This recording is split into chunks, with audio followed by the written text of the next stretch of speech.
Good morning and welcome to Wild Earth's Wild Chats. The format of Wild Chats over the last 2 years has been all about talking to people from all around the world who get outdoors, explore in very different means. We talk to Arctic explorers, we talk to backpackers, we talk to travellers, trail runners, around the world cyclists. And today I am sitting in the UK preparing to head off to a trip to the north of Norway to go and do our Arctic Circle trip that we do every year at Best Life Adventures. And I'm speaking to Thor, who currently is sitting in Denmark, I believe. Is this correct?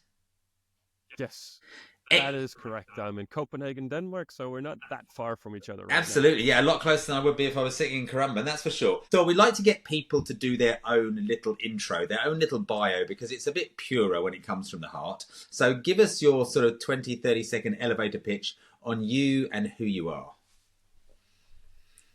Sure. I am someone who's traveled quite a bit. I am a family father. I'm a husband. I'm an adventurer. And since 2023, I'm the first to reach every country in the world completely without flying. It's a great entry, it really is, because I'm sort of, as you're going through it, I'm ticking in my head of all the things that sort of I try and be as well. Exactly that, you know, a father who is attentive and is there for the little ones, someone who wants to explore the passion in your brain of travel and getting out there. I always say that the best classroom in the world is travel and getting out there and exploring. I think you're going to be over the next sort of 50 or so minutes talking to us about how you've seen that as your growth area and how you've explored the world in what is now a very, very different way to most people. You know, I got on a 21-hour flight from Australia to here in England. I sat looking out the window for probably 50% of that, looking at the route I'd driven from Singapore to London in 2015. I was looking down at certain areas. You have done it, but you've done it in a very different way. You've always done it in a not so much human-powered, but less jet engine-powered method of getting around the world. We'll start at the very beginning, however. Where did you grow up? Tell us about sort of early days of life. Tell us about life in Denmark and where this sort of travel bug might have started. Right. I was born on December 19th, 1978. Mm-hmm. It was in the evening. It was dark. It was windy. It was snowy. And I was the firstborn of three to two loving parents. And before I could roll over, I was moved to North America. Oh, My father had a job in Canada, so we moved there. Lived in Vancouver and Toronto for the first 4 years of my life. wow. And then in the US for 2.5, and then came back home to Denmark. The standard, normal upbringing countryside. I had access to a canoe and made great use of that. I would climb trees and pretend I was Robin Hood and that kind of stuff. And then following business school, I was drafted to the military and did military service for a year in Denmark, and then thought I would follow up with something on top of that. So I signed up with United Nations, and I was deployed to Eastern Africa, to the Horn of Africa, Eritrea, and Ethiopia. Wow. And at the end of that, I found my way into shipping and logistics and did a 12-year career within shipping and logistics, a career that would take me to a lot of interesting countries. Yeah. I got to work Yeah. 2 years in Libya, 1 year in Bangladesh. I worked in Kazakhstan, in Azerbaijan, in the Arctic. I worked in Greenland, Florida, many places around the world. And then eventually in 2013, I had the idea to set out and reach every country in the world completely without flying. That is So that's a the perfect quick wrap. one. We don't need to talk anymore. That's it. You've done that entire life journey. I want to strip it back, however. I want to sort of get back to the core of this bit because those foundation days, those years of sort of moving around, below the age of 5, 6 years old, sounds like, we talk now. I talk about my little 7-year-old and the fact that, I'm trying to take him on these journeys around the world and these explorations of new countries. Is it just for us as parents that we do that? Was it your parents that were doing it for them? Or does it feel like there was actually something that was sown as a seed in your head at the age of 3, 4 and 5 as you travelled around that gave you sort of that love of independence and knowledge and travel and exploration? Because I think it's set in stone early on. We just don't realise it. Yeah, it's a really good question, I'd say. So, as it happens to be, my mother is from Finland and my father's from Denmark. So, half my family has always been in Finland, and we did a lot of back and forth trips to go and see family there. So, in that way, travel was introduced very early. And although it's all Nordic countries, Finland is quite different to Denmark. So I think there was also a lot of, exposure to a foreign culture from early age. And it came natural to me to have some curiosity and wanting to learn what's around the corner and try to discover what are they eating and what's that smell and that kind of stuff. So I do think all of that came really, really early. I'm not sure that when I was 2 or 3 or 4 years old and we were moved from Denmark to Canada and to the US that I really picked up on a lot of that. But perhaps I do have some small memories from back then. My father is a very structured kind of person, a kind of person that gets up early in the morning and goes through the news from 2 different channels and gets his day set straight and that kind of stuff. And my mother is a more adventurous type, but she would be the one telling stories and fairy tales and adventures and introducing me to... I remember at an early age, my mother said that one day we would travel around the world together. We'd go all the way around the planet, which stuck with me. Big thing for a mother to say, something, eh? Till this day, I have still not done that. I've still not been once around the planet, but it's still in there.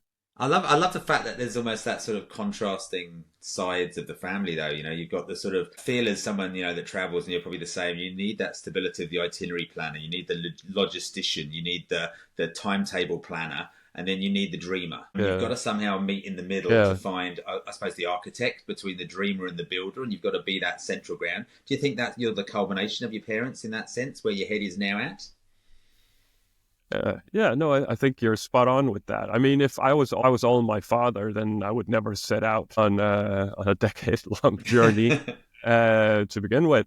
And if I was all my mother, I wouldn't cross the finish line. I would end up on a beach somewhere playing a guitar with long hair. That's a brilliant way of describing it. So I would have to have both parts. Yeah, definitely. I mean, I think I took the best of both of my parents. Yeah. And however, when you get older in life, however much you sort of want to be an individual and strive, forge your own path, you do sort of look back with yourself and say, that's the traits of my parents, that's my mum, that's my dad. And you use those good bits and you try and mold off some of the bits that maybe you want to be personal and unique with yourself. Yeah, I think that's true. I also think that sometimes we try to escape something. When you get older and you start your own family, you say, well, I'm definitely not going to be like that, or I don't want to have that in my life. And then 5 years later, you find out you're exactly that, or you couldn't escape it, or maybe you do break with it. Maybe it's a kind of it ends with us scenario. And so the reality then of sort of you've got your younger brothers and you start to grow up and you come back to Denmark. The journey then to sort of coming into the military, was that then national service? That was part of sort of growing up in Denmark. When you hit a certain age, you then got to sort of join into the military, or was it your own choice to go in there? Yeah. No, at that point, I decided I didn't want to do military service. And then we have this thing when you're about 17 years of age, you're called into session. And they give you a quick rundown of what the military is in Denmark, which branches exist, Air Force, Navy, and that kind of stuff. And then they do an IQ test, and they do a physical, and then there's a tombola. Okay, so wow. They do that, and you put your hand inside, and you pick a number. And if the number is high enough, it's your choice. You can go home, or you can volunteer. And if it's a quite low number, then you do military service. No, it's that random. Well, so I think the idea in Denmark is that you want to have a good pick of society.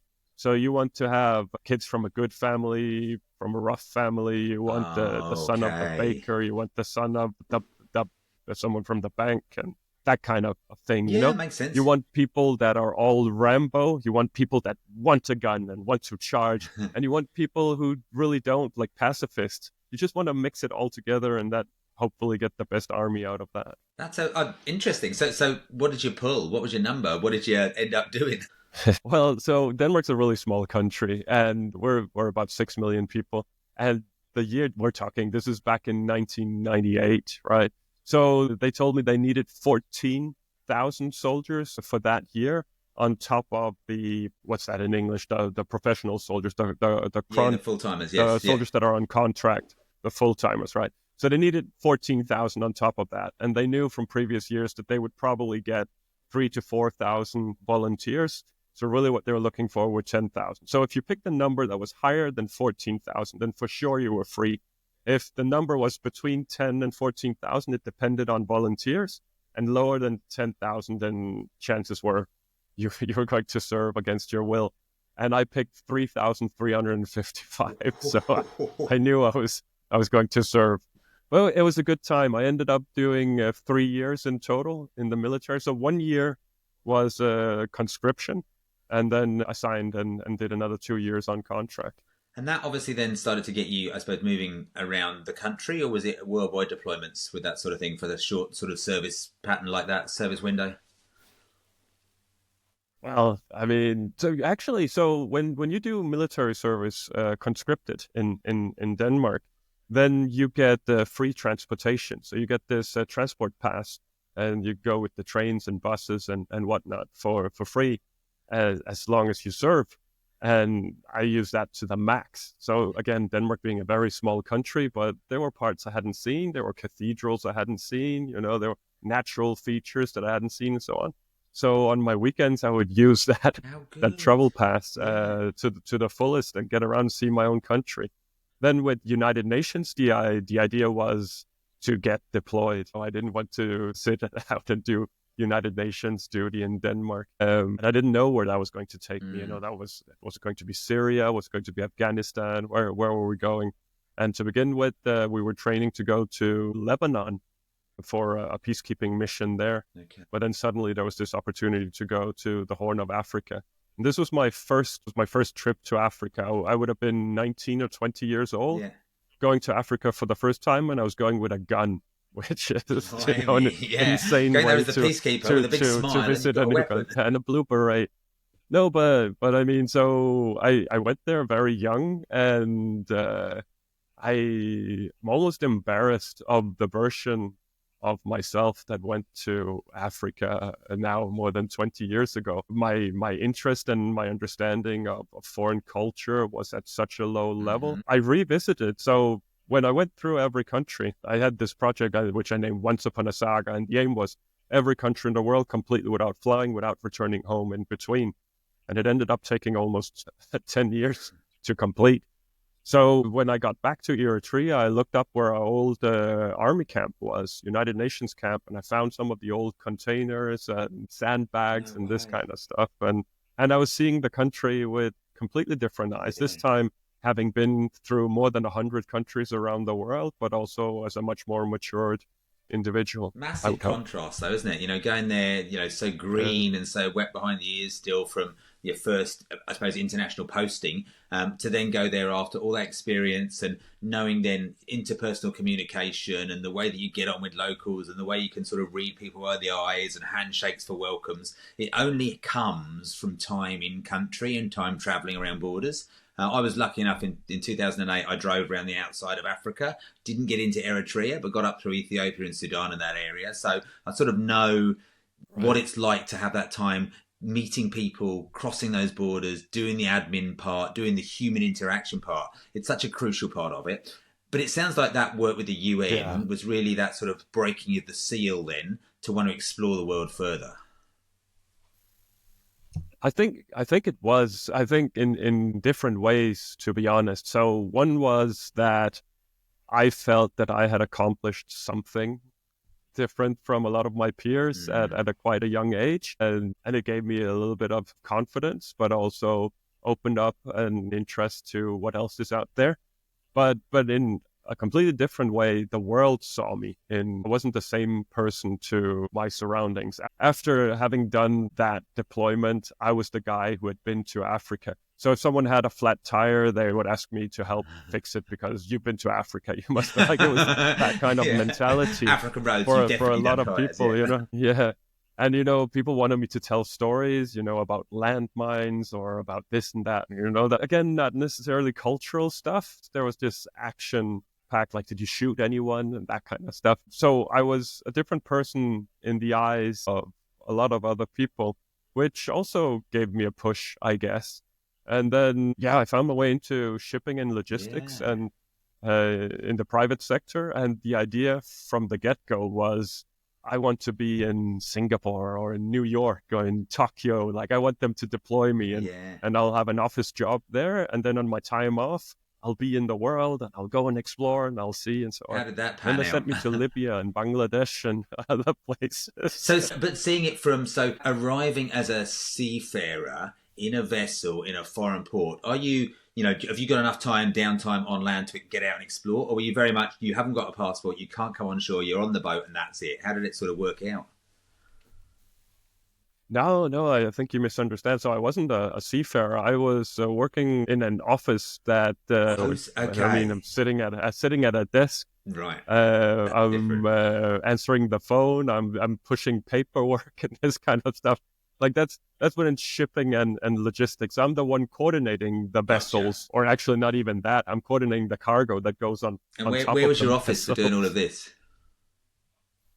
Well, to begin with, it was in Copenhagen, Yeah. and so I did my shipping trainee, which was 2 years, and then by the end of those 2 years, I thought, okay, now I'm certainly going into the world, and then I did another year, so I was sitting 3 years behind an office in Copenhagen, and then I thought, well, soon we're going somewhere, and then another year passed, and I was 4 years sitting. The only really international thing about my life was the paperwork I was pushing, and that was not what I signed up for. Mm. And then there was a change in management, and I sat down with the new manager, and he said, "What are your hopes and dreams for the future?" And I got to say, "Listen, I'm going to quit this job if you're not sending me somewhere." And then they sent me to Libya on account of that. Wow. But I think the soldiering, the Eritrea, Ethiopia stuff played into that. They went like, "Oh, you can deal with a sort of rough Yeah. environment, you know. If we send you to Singapore, then everything's going to be neat and tidy and easy. But we need someone who can go to these other countries where other people might get scared after some time and back out."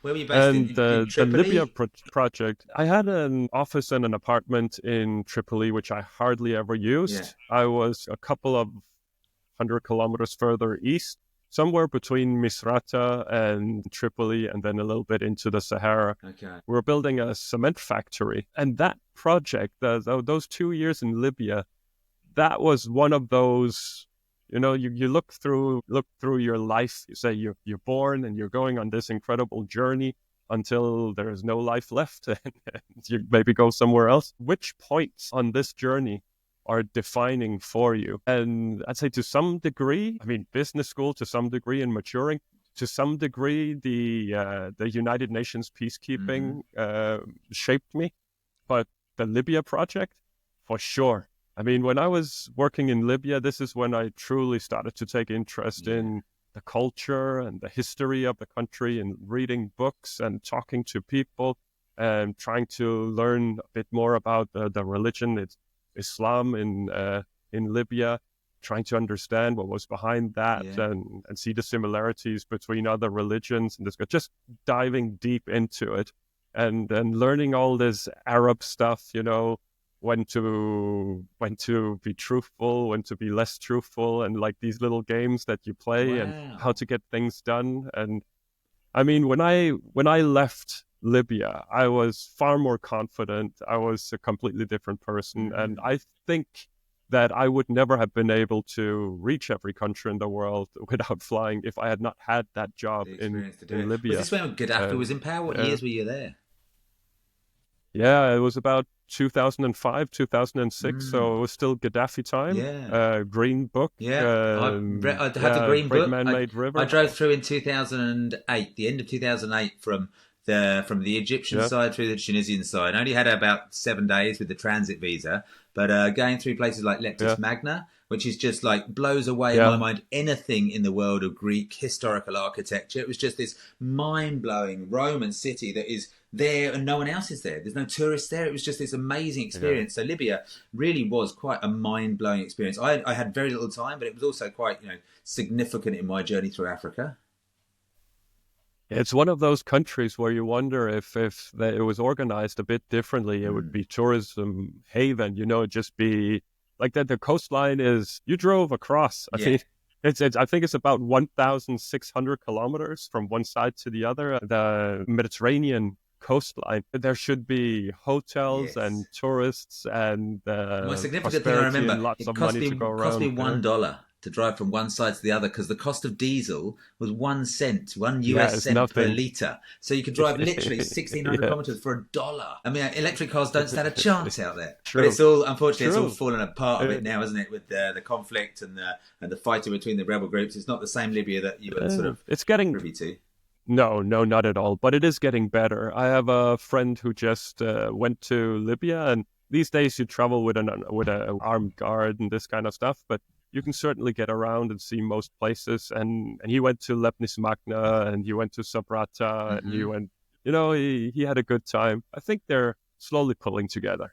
So we are already 22 minutes in and we haven't even dug into the project. We need to get into this because this is the sort of foundations. This is the building blocks of you, Thor. This is what sort of got you the inspiration and the passion to get out and explore more. From the shipping company and to then starting to travel yourself, independent travel. Was it just straight in at the deep end with this project, or were there sort of lead up projects of travel that led to, got you to that place? There was a lot of stuff in between, I'd have to say. Going back to the Libya project, there was a break in the project because Gaddafi's second wife, I think, was suddenly given authority over taxes within the country. Right. And the project that I was working on was supposed to be exempted from tax, but she didn't see it that way. And the managers had their exit visas and managed to get out of Libya. And a few of us were stuck behind in Libya for a while. And then there was some negotiations going on, and eventually we were all able to leave Libya. And then they didn't want to send us back until they had renegotiated everything. So the company I was working for said, for tax purposes, it's better you're not in Denmark. Is there anywhere you want to go? Right. And I was so green back then. I hadn't done any backpacking, but I knew I wanted to see Angkor Wat. Yes. The only thing was that I thought that was in Thailand. So I had them book me a ticket to Bangkok. And then once I reached Bangkok, I was in the airport, right? And I'm trying to be smart, like I've done business, I've United Nations, Libya, and so on. I better get everything sorted at the airport so they don't take advantage of me in the city. So I bought my hotel and limousine, and I got everything at the airport, like 100 times the price of what you would pay if you go to the streets of Bangkok. And then I made my way into Bangkok, and I met this guy, an Australian guy, Cam, and he was experienced. He was actually on the run because he had got into some card game with some guys, and it all sounded really dodgy. And so he was looking for a new hotel, and he just kind of ran into me. And I was so green and so inexperienced in the world of backpacking and traveling as such. And he just took me on board and showed me the ropes. So we had 3 amazing days in Bangkok, where eating good food and seeing the sights. And then he went to India, and I stayed in Thailand for a bit. Found a bus to Cambodia and went and saw Angkor Wat. And then I think that really started that kind of travel for me. Cam and we met up several times since then. So we exchanged email addresses back then. I flew to his wedding in Melbourne. We went on a motorcycle journey in India. We got ourselves 2 Royal Enfields and went through India and Nepal. And then we couldn't get through Pakistan, so we flew across and got to Iran. Drove around in Iran and then in Turkey. And then after 4 months, I had to go back and work, and he continued for a year. We traveled a lot together. I did several motorbike rides after that on account of that. So all of that built me up to the point where, say, early 2013, I was an independent contractor. You could hire me for logistics. If you had a project somewhere in the world, I would go and do logistics management. And the phone wasn't ringing all that much in early 2013.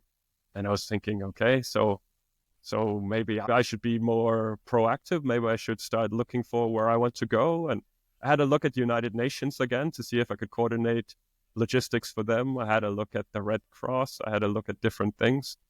And then suddenly I stumbled across this. My father actually sent me an email with a link, and I followed the link, and I was reading about extreme travelers. Yeah. And back in 2013, about 200 people had been to every country in the world. which was mind-blowing to me. Yeah. I didn't know you could go to every country in the world. I thought that's astonishing. I thought you'd have to be a millionaire, or I thought you'd have to do it full-time for the rest Dedicate of your your life to life it. to Yeah, accomplish absolutely. it. Yeah. But here I was reading about people who had done it in a matter of years, like 4 years, 5 years, 6 years, pretty young people in their 20s that had reached every country in the world. And it was just, You gotta wonder it where the opened my trust fund mind comes again. from to supply them with the funds to even get on this sort of journey, or the headspace to go and do it. It's got to come from, Yeah. parents that have sowed the seed. It's hard to understand or imagine someone, at 20, 21, 22, thinking, this is my lifelong challenge. This is how I'm going to go and do it. Yeah, but I mean, the interesting thing was they didn't have a lot of money. A lot of these people who did it, they were on shoestring budgets. People on bicycles with tents and cooking their own food and just meeting people along the way. They were on $5 a day. There's something ridiculous like that. Social media was a thing in 2013. It wasn't what it is today, but YouTube existed, and if you were a little bit skillful, which I'm not, but if you're a little bit skillful with filming yourself and speaking to the camera and editing and uploading, hey, you could make a little bit of money from that. Or blogging. Blogging was a big thing back in 2013. Yeah. So there were different ways to fund it that I've never thought about. And then I found out no one had done it completely without flying. Wow. And for me, I always had an interest in the world greats, the first to go to the North Pole, the South Pole, the first to circumnavigate the planet, the deepest jungles, following the longest rivers, all this stuff. And I felt I was born too late. That it was gone. You missed your chance, to do something unique for the first time. Yeah, everything's been done, So you went around Africa. Yes. But how many people have done that already? And that's the world we live in, like how many people have circumnavigated the planet? How many people have gone to the North Pole? How many people have been on top of Everest? But nobody had gone to every country completely without flying. Hey? And it struck me like lightning. I was 34. All my friends had their first kid. You're exactly the same as me. Mine was my 34 when I drove around Africa. Everyone had their kids. I was just like, I need to do something different. Love it. Good on you. Yeah, but I mean, it wasn't in the cards for me. I felt I was too old. If I had been 24, I would have my entire life in front of me. Yeah. I mean, I could go out, visit every country, and then come back and still have plenty of time to build a career and start a family and this kind of stuff. 34? I didn't want to come back home years later with debt and at a dead end. And so, but yeah, I did it anyway. But strangely, what you come back with, though, you might, I mean, that's the fear thing, isn't it? Of what, so much like you get so immersed in the building of the project and doing the project, when you get back, you expect the big vacuum, the big dark blue afterwards where you go, oh my God, what am I doing now? But you forget you come back full of stories and of knowledge that only really you understand, because it's only you doing it. It's very hard to find shared people who've been through the same process where you can sit down like this or in a pub and go, oh my God, do you remember this part and this part? You feel like you're gloating a lot of the time, but you come back armed with the tools to storytell. And that's a wonderful, wonderful skill to have. Yeah, I agree. You certainly have the potential for storytelling. So in my experience, I've watched a lot of speakers. I've listened to a lot of podcasts by now, and not everyone is capable of telling a good story. Even though they might have a really, really good story, they're not capable of telling it. But you certainly come back with, so as you mentioned this earlier on, that it's such an incredible and vital education to go out and meet people and travel and stuff. And I don't think it's a standalone. I think a formal education is truly important, but I just don't think it's enough. I think if you can combine a formal education with the education of life, where you go out and you challenge yourself with language and culture and meeting people, and then you will be surprised in most cases how friendly and forthcoming people they are. You'll have all the help you'll ever need going into the world. That's my You experience need to in be a any case. politician as well, Uh, but not the name politician because it's boring. We need to be new world thinkers that instill this in the education system of the world so that people explore, understand, they break down walls, they build bridges, they understand culture, they open their minds. This is the sort of thing that I would love, my son, your son. Is it kids you got? How many you got?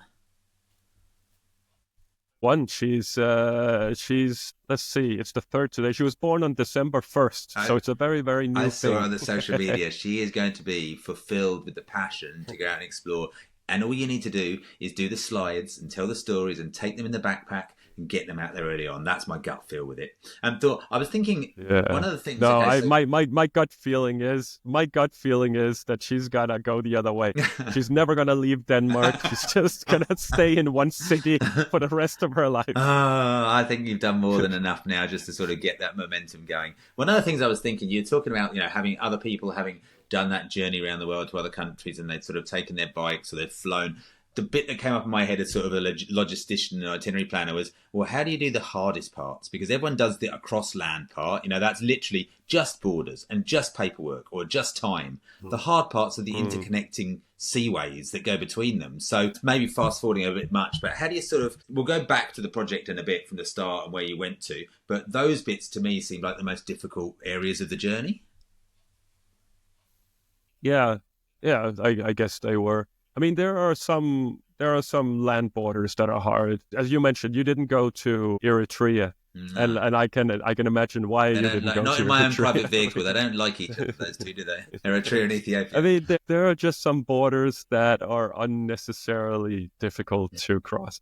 Did you go to Equatorial Guinea when you went around? No, I came down through Cameroon, Gabon, Congo, DRC, and then Angola that way. So sort of sidestepped it a bit because, Yeah, again, the whole problem of getting a private vehicle in compared to an individual is very, very difficult always. it's ridiculous. I mean, there are some countries where you go, what's the big deal? Why don't you want to let me in? I Mm. mean, I'll be good for your country. Yeah. I'll talk about Promote the tourism, food, yeah. and I mean, I'll be good for it. Like let me in. But it's so hard. Or the countries. There are some countries that, like Iran. I love Iran. I've been to Iran multiple times. And I tried to say Iran instead of saying Iran because I said Iran in a video and people slaughtered The me. It's American way, Iran. yes. But this, but I love the country for the country. I mean, it's beautiful. People are nice. The history is astonishing. Yeah. The culture is next level. There's so much good to say about that country. Now, the reason why I'm building it up like that is because if you want to go over the land border, I found they gave me a hard time. And I was at an embassy in Kuwait trying to get my visa for Iran. And it took me a couple of weeks, and I was filling out tons and tons of paperwork and bringing them stuff and copies and extra copies and so on. And they were perplexed. They were looking at me at the embassy and going like, "But why? Why do you want to cross the land border? You're from Denmark." And as a Danish person, you get visa on arrival At in the airport. four of our airports. Not one airport, but we have four international airports where you can fly and get visa on arrival. Why are you making it so I hard on love it. yourself? I'm not making it hard on me. You're making it hard on me. Just give me the visa so I can go. No, it's unnecessarily difficult sometimes. But to get into what you're actually asking, so islands and specifically Pacific Mm. is tough because you'll have regions where you'll have cruise ships and you'll have perhaps the opportunity to buy a ticket and go with cruise ships, and that could be a solution. But in the Pacific, some cruise ships, yes, you have the Navy, which is a non-starter. Yeah. Like you're probably not going to hitch a ride on Navy. And then you have the commercial vessels, so container ships, and they are so difficult to get on because Uh, there's nothing in it for the shipping yeah. lines. There's no incentive why they would take you. It's a business. So it's so much easier for them to say no. And then the final option is if someone's out there with a sailboat and you can hitch a ride with them, but the likelihood that they're going where you want to go, or even that they want to bring you, I mean, Yeah. it's really really tough. So, out of those journeys then between those sort of nations, have you got one that stands out as the one where there was almost a point of giving up because of the time or the complexity or the difficulty of it? I mean, giving up doesn't sound like it's in your vocabulary, but ones that were, infinitely difficult. Yeah, all of it. Love it. The Pacific. I have a friend in Norway who's been to every country twice. His name is Gunnar Garfors. He's a cool guy, and he talked to me and he said, going to every country in the Pacific when you're flying is a head case. It's so difficult. You have runways that are flooded and the airplane turns around. You have visas you cannot get for certain countries. You have, it's just difficult, and you would go like, how are you going to do it without flying? Like, that's absolutely insane. It's bonkers, forget. And it was. I was able to build up a relationship with several shipping companies, and then things were going quite well for a while. An issue with the islands for me was that I didn't have any way of proving that I would be leaving the island again. So if you're flying in, ticket, you can show ticket out, of course. You have your ticket, you show up. So immigration would be coming from the point of, how do we know you're not going to settle here in our beautiful island nation? We have palm trees and beaches and so. And I'm trying to listen. I've traveled through 150, I've got an agenda, guys. 160 countries to get it. That's the longest route I could take to come and settle in your country. I'm on this project. I'm going to continue, and go like, but where's the proof? Where's the proof? Say the project is the proof. No, that's not proof. So you get into that. And for the same reason, then the shipping companies, they don't want to take you because they do not want any trouble with the port authorities or customs. You or come with them, like and therefore almost you're their responsibility. But then while I was conquering I probably shouldn't say conquering, but while I was making my way through the Pacific, going from one island nation to the next, the pandemic broke out. And I ended up being in Hong Kong for 2 years. Like, the only way out of Hong Kong would have been an airplane. Yeah, and it would have broken the whole project But then eventually outright. Negotiated. Yeah, that would have been that. That was 7 years in. In a project I thought would have taken 4 years or less. But then once I left Hong Kong, it was still pandemic, and a bunch of these countries I had to go. Most of them, in fact, of these countries I still had to go to within the Pacific had their borders closed.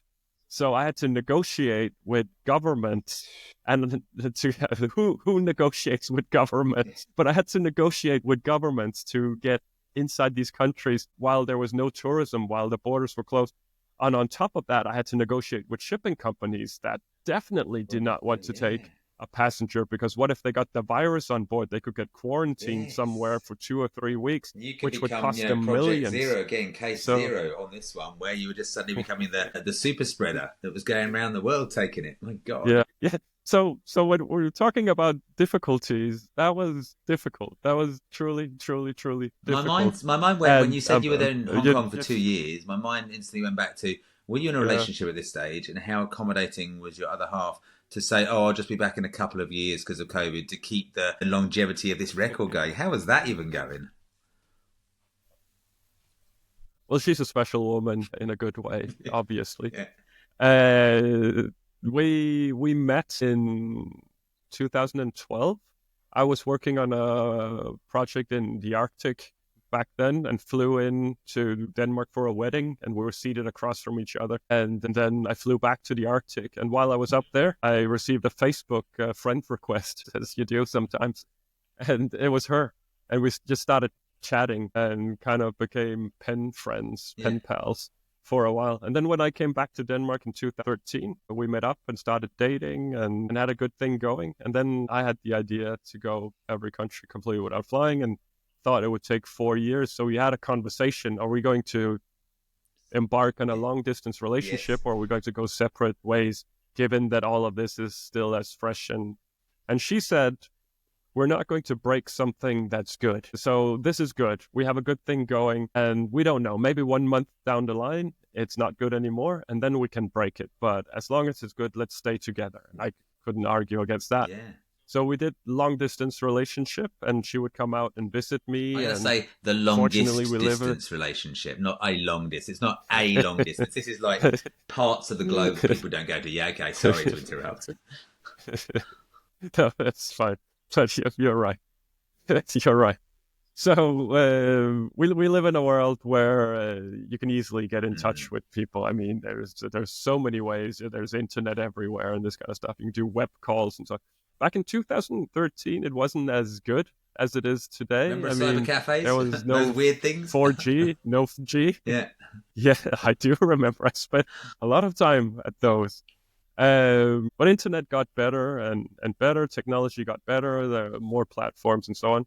So all of that was rooting for us. However, being in a long distance relationship is work. And if someone tells you something else, they're probably lying or delusional.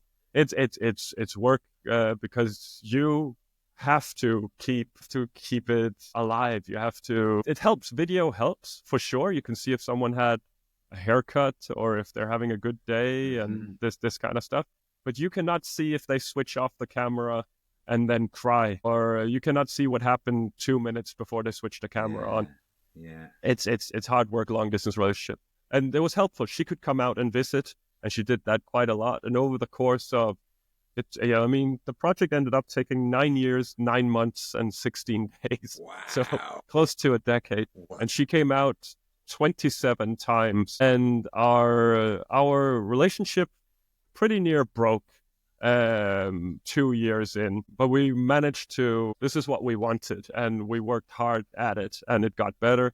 And then eventually I asked her to marry me. We got engaged on top of Mount Kenya in a blizzard, which wasn't ideal. Is that at Lenana? But she said Lenana yes. at the top or Battian? Which one did you get up? Yeah. Yeah. No, Point Lenana. Lenana, Yeah, yeah. Lenana. Amazing. Yeah. And then at that point we thought we were going to get married probably New Zealand, because it's really easy in terms of paperwork as a Danish person if you get married in New Zealand to transfer it and so on. But then the pandemic happened and I was in Hong Kong. We hadn't seen each other for a year and a half, and by chance I met this security guy from the UK, Max, who had a girlfriend and 2 daughters, and he hadn't seen them for a while. And he found out that if you get married online through an agency in Utah, then you can get the proper paperwork that you're married, and then you could process that in Hong Kong, and then get even though it was the pandemic, then when you're married, then she would come and quarantine at a hotel for weeks. Yes. And then eventually they could be together. And he had done that. So it sounded ludicrous, but he had done that. So we gave it a go. And it was a lot easier for a security guy, Max, because he was working for some upscale person that processed the paperwork. Yeah. But I managed to get her to Hong Kong. She did 3 weeks of hotel quarantine. And we had 100 days together in Hong Kong, which was really, really, really good. And then she went back home. That's amazing. She went back home, and then eventually came back to Hong Kong again. This time she had a Hong Kong ID card, which I provided her with while she was there, so it was easier for her to come back. Yeah.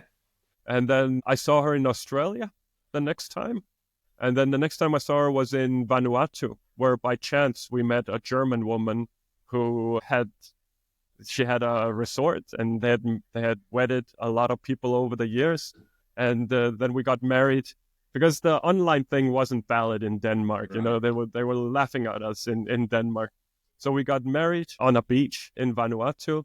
There was cake and photos. There was a proper wedding. There's people there. And a bride in the same room as the husband. There are people the groom. Amazing. Yeah, it's incredible. Yeah, because mind you, during our online wedding during the pandemic, I'm all dressed up, she's all dressed up, and you go like, I do, and you talk for a couple of minutes, and then you switch your laptop off, and you're just, it's quiet around you. You're sitting in the darkness in your apartment. You're like, hey, I just got married. We got married in Vanuatu. We got married in Vanuatu, which Denmark then also did not recognize, because the authorities they had never heard about Vanuatu. So then we got married for the 3rd time at City Hall in Copenhagen. And then she got pregnant, which was against the odds. We're both in our 50s. Yeah. But that worked out. And then 9 months later, beautiful baby daughter, which is that she's screaming and crying half the time. Yeah. And this is my break. The wonder. Talking to you right now is my break. I'm going to say you're doing very, very well, considering your little girl is, less than a month old, and you're doing very, very well to I find was just above a third of January now. Yeah. So she would be a month and 2 days. There we go. So you're really, we call it in the trenches. I've got a 7-year-old, so I've sort of been through it, but it is the most beautiful, wonderful time. And it's such a steep learning curve. You realise how much you can do with very, very little sleep. And you still operate, and you look at these non-parents and go, "Oh, you don't even know what tired is quite yet." So it's a funny position to sit in. I can't add anything to that. Everything you said was spot on. I want to go to travel. We are running out of time very, very quickly. So the journey was you went to every country in the world, not using a plane, not using an air transport whatsoever to get between places, which is just wonderful and bewildering. Right. The journey, just roughly the continents and the sort of journey that you took. Go through that. Sure. So I started out in Denmark on the 10th of October, 2013 at 10:10 a.m. Yeah. So it would be 10:10. Yeah. Then I traveled from Denmark to Germany, and then central part of Europe, western part of Europe, then over the North Atlantic on 7 different vessels, making my way to Canada. Yeah. Then North America, Central America, South America down the western coast and up the eastern coast, roughly.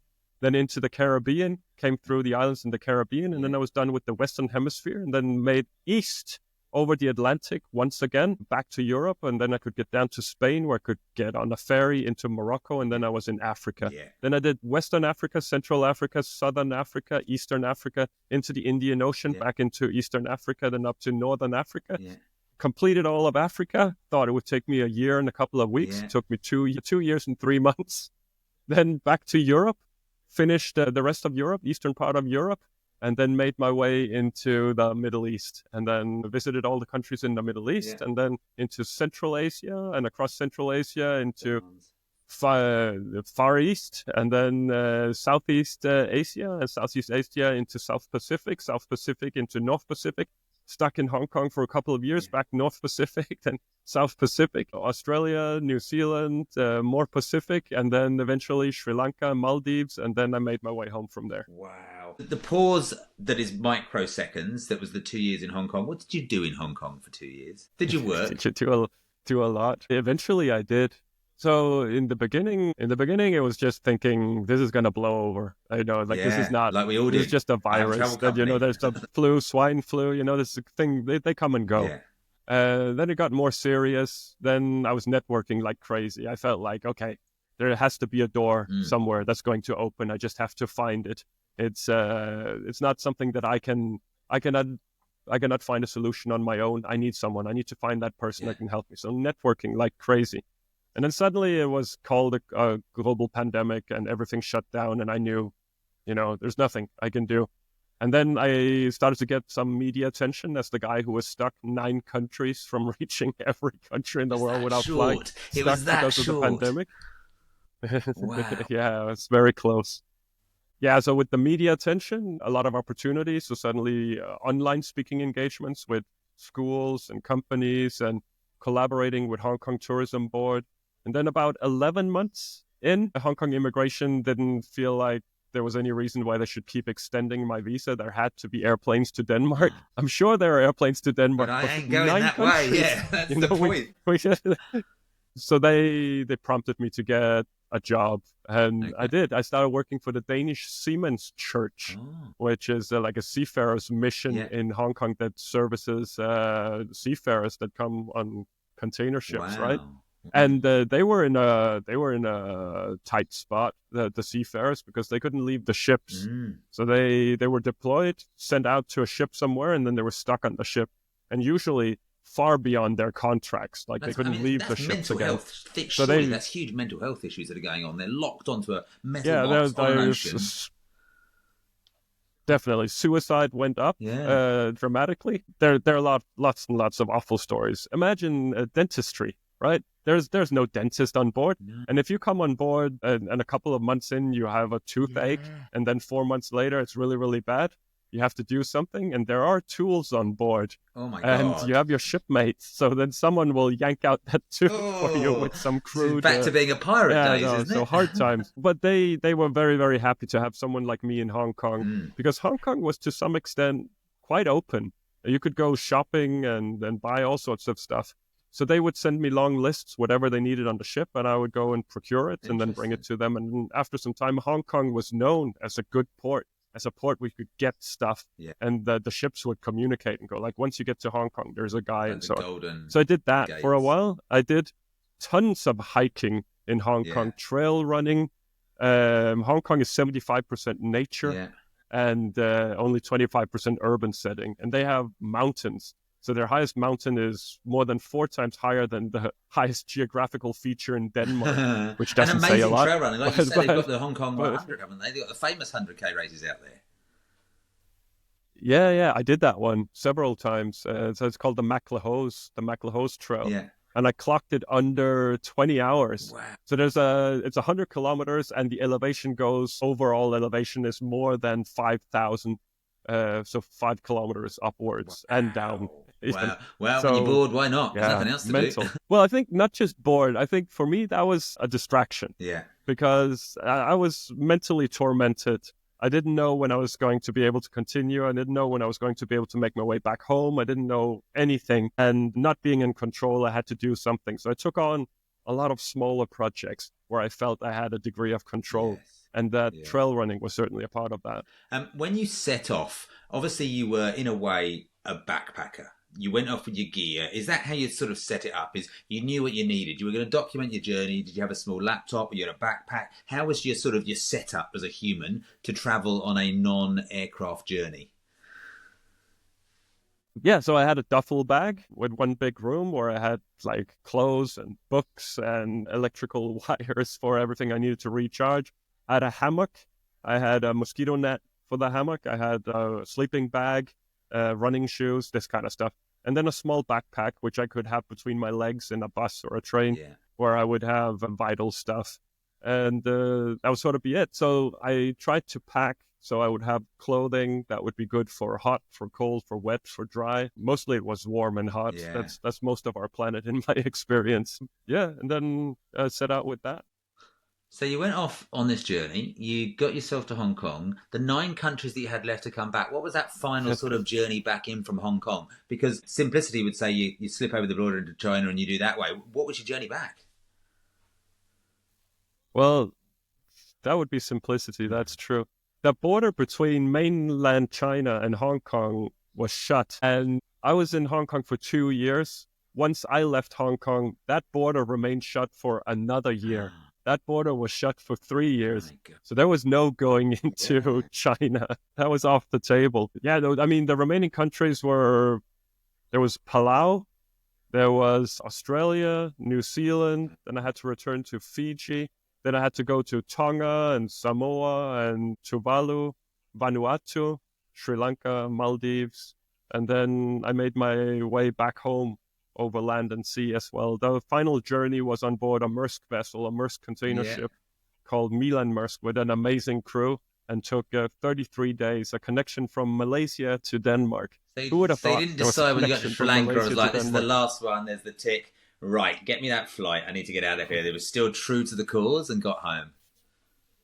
That was on the table for a very I long bet time, it was. because truth be told, after 2 years of this project, I was done. I couldn't do it anymore. I was full. There was no enjoyment left. There was just such a workload. It was such a hassle. It was such a pain. I wanted out of the project.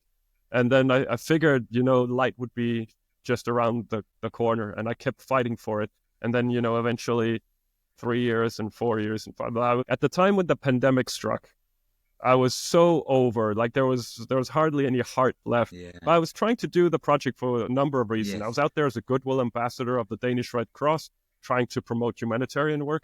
I was trying to promote every country as the best country in the world, look for something good in every country, show people that the world is really something else than what many people think. And then I was trying to reach my goal of crossing over the finish line, and it's maybe inspiring and motivating some people along the way. There was a full project. There was a lot in it, but it was a struggle, and I wanted out. My worries were that if I flew home from the Maldives and then suddenly, from being locked into that beast of a project for so many years, and then within a day or two, I'd be standing back home, and my mind would crack. I was worried of that. So I wanted like the long journey home. It took me about 2 months to come home from Maldives, which was a good thing. So I could mentally prepare myself for slowly acclimatize back into a normal lifestyle. For sure. Yeah. For sure, yeah. There's so many other things I want to ask you about. I'm being on the website and seeing some of the other things. Nomad Mania. I had no idea what Nomad Mania was until I got on the website and started seeing this sort of league table of people that have got these sort of achievements about ultimately being the most traveled person on the planet. Is that sort of what that comes down to? Yeah, it's organized travel. So the godfather of organized travel is a guy who founded MTP, Most Traveled People. Okay. And then later on, his name is Charles Veely. He's a good guy. And then Harry Mitsidis, he came up with Nomad Mania, which has grown. So I say Nomad Mania is the big one, but it's organized travel. Okay. And they are trying to say it's not about numbers. Yeah. It really isn't. But all they do is numbers. Yeah, absolutely. So I looked at it, it's just like, and it seems the Japanese are the top of it. The ones that seem to have traveled the world the most are the crazy Japanese. It's brilliant. It's a good passport, isn't it? Yeah, it's a good passport, the Japanese passport. Proves that. It's a rich country, so you might have the means to travel and this kind of stuff. But yeah, what they try to do, just to be fair to both MTP and Nomad Mania, is they want to inspire people to see more of the world and travel deep and travel slow. Yes. Not for them, it's not about going somewhere and taking a photo and ticking it off and going somewhere else. They frown upon that, which I think they should. Yeah. I mean, it's not supposed to be a race. But yeah, I'm like a top 200 within that, I guess. Pretty good, but it shows there's also a lot of people that are, I don't know, I'm not going to say more applied, I'm not going to say crazier, I'm just going to say that seem to have made it their absolute for everything, and probably don't have a 1-month-old as well. It's an obsession for some people. Yeah. I'm slowly working myself. I'm not even the most traveled person in Denmark. I'm number 3. Wow. And mind you, it is a small country. Denmark's a small country. Yeah. So I'm working myself to be the most traveled Dane. Okay. And if I reach that, then that will be fine. Because there's always going to be someone, however much you said it, there's always going to be someone that comes up, and supersedes or does it slightly differently or faster. Is there anyone else that at the same time as you, during that long 10-year project, had also decided to do every country without plane travel? Did you know of other people and it was like a bit of a chase? No, I know a guy who gave it a go ahead of me, a guy from Liverpool, Graham Hughes. And I met him in Panama. So Panama was my country number 50, and he had already completed his project back then. Ooh. And we sat down and drank some beer and talked. So the difference between his project and mine was that he allowed himself to fly as much as he wanted to, as long as he would come back to where he set off. And also, he didn't need to bother with visas everywhere because he could simply step over the border and step out again and then count it as a visit, which it is. In the more technical sense, like if you're running a marathon in a city somewhere, the goal is the marathon, and it's not seeing sights, right? And if you set yourself the goal, you want to reach every country in the world completely without flying, then that is the primary goal. Then you can build on top of that with, in my case, Red Cross and promoting countries and social media and so on. But the overall goal is every country, and it becomes achievement. So Graham, in terms of achievement, what he did was astonishing. Yeah. And stepping over a border or visiting 7 countries in one day, which is also something he did, is amazing in terms of achievement. But you can start to question the actual value in the project. And I think you cannot question his project. I mean, there's so much value in his, but you can question if he actually did it without flying, given that he allowed himself to fly several times. So, so I did it. Yeah. There are 3 things I did that he cannot say. One is I left home and I didn't return until I reached every country in the world. Yeah. He cannot say that. Then number two is I went through every country in the world and I never got on board an airplane. I never took off. And he cannot say that. And I can say I spent more than 24 hours in each country, and he cannot say that. Yeah, that's, and I think so that's where it differs. It's hard. I traveled through, when I traveled through West Africa, I traveled with an amazing Canadian family, and it was the 2 daughters and 2 sons and the mum and dad, and they'd been traveling as well. But their thing was about, they had ticks on the passport. They were going through these places, but their thing was, it's got to be 24 hours in that country to really qualify. You've got to at least sit down and have a meal overnight and meet some locals, because you could, in a week's time, I'll be on the cusp of where Norway, Finland and Sweden join together for our Tri-Nation Arctic Challenge, which we do every single year. There is one cairn in the middle of a frozen lake, and you can go between those 3 countries in about 30 seconds. But that's not qualifying in my head of having seen the country, being at the northern tip of Lapland in Finland, and then not ever seeing the capital or the people. So I think the 24-hour qualification window is definitely the minimum. Yeah, I mean, the 24 hours for me is not 24 hours. It's not the hours and the minutes. It's what the 24 hours forces you to. If you are somewhere in 24 hours, you have to spend the night. You're bound to meet people. You need to eat. You need to function. So that's going to give you the bare minimum of what you should have in a country. But mind you, you could go to Hawaii and say you've been to the U.S.